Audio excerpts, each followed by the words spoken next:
Vai jums ir kopumā kaut kāds redzējums, cik tālu prokuratūra zem tā formulējuma, kas ir likumā personu un valsts tiesību un tur likumīgo interešu aizstāvība, cik tālu viņa pilnvērtīgi ir tiesiskuma aizstāvis Latvijā? Noteikti prokuratūras loma un izpratne par likumības uzraudzīšanu laika gaitā ir mainījusies. No, manuprāt, vienas galējības, kā man kolēģi stāstīja, kad prokurors gāja uz centrālo dzelzceļa stāciju, skatījās, vai vilciens attiet laikā, ja vilciens kavējās, tad rakstīja prokuroru iesniegumu dzelzceļā.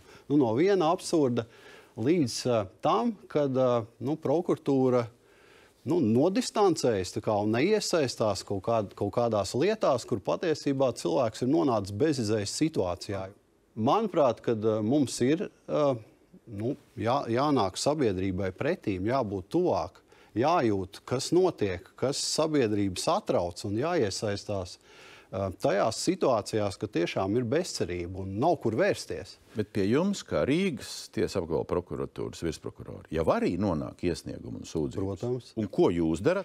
Tā ir prokuratūras šī brīža kopējā koncepcija, kur mēs iesaistamies, kur nē.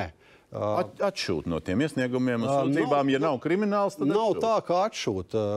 Rajona līmeņa prokurori, kas pamatā dara, ļoti daudz izskata iesniegums prokuratūras likuma kārtībā. Es piekrītu, ka viņas vajadzētu jēdzīgāk, jēgpilnāk un biežāk iesaistīties. Apmēram. Katrs 10. pamatots iesniegums, arī jūsuprāt. Katrs 20., katrs 3. Pamatot ir ļoti maz. Pamatot ir ļoti maz šo iesniegumu. Tipiskākais piemērs ir administratīvais sods uzlikts. Cilvēks ir nokavējis pārsūdzības termiņus un vēlas, lai prokuratūra iesniedz protestu un tagad viņa vietā rīkojas. Vai tiešām prokuratūras resursi ir tam domāts